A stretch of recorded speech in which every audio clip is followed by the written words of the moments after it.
Well, what a difference a month makes. A hot, dry June has changed the news from the largest corn crop ever to the biggest drought area ever. Joining us now with this week's Bottom Line is Neil Melancon.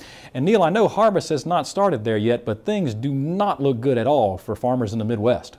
Mike, not only are we anticipating the harvest, at this point, we're anticipating the higher prices we're going to have to pay at the grocery store in the future.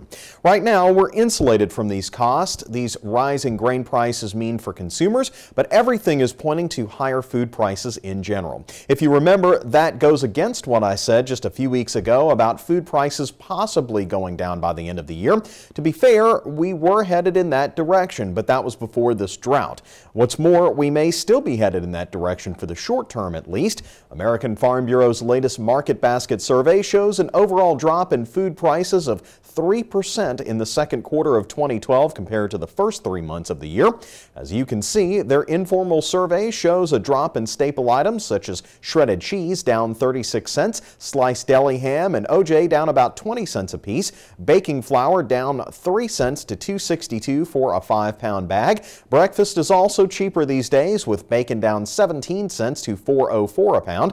Milk also down 17 cents and eggs down almost as much, while toasted oat cereal is less than $3 for a 9-ounce box right now. If you're a meat and potatoes kind of guy, some mixed news there. Potatoes are up a nickel to $3.06. Sirloin tip roast down 6 cents to $4.69 a pound, but ground chuck roast is up 12 cents, showing supplies of beef continue to shrink as the drought is also hitting home, and 2 years of a reduced national livestock herd is finally catching up with us.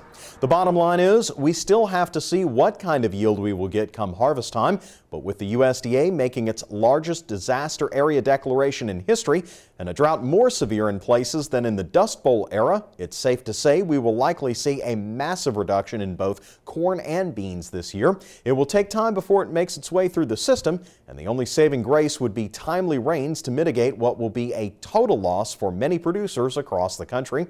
Mike, I have to say it's kind of poignant this is happening in a year where the Farm Bill is being crafted with heavy cuts in support for agriculture.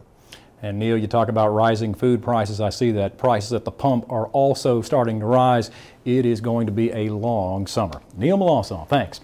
And if you'd like to hear more of Neil's reports on the drought, you can listen to his daily radio programs on the Louisiana Farm Bureau Radio Network. For a list of stations where you can tune in or listen online, just click on over to our website, twilatv.org, and look for the LFB radio link on the left side of the homepage.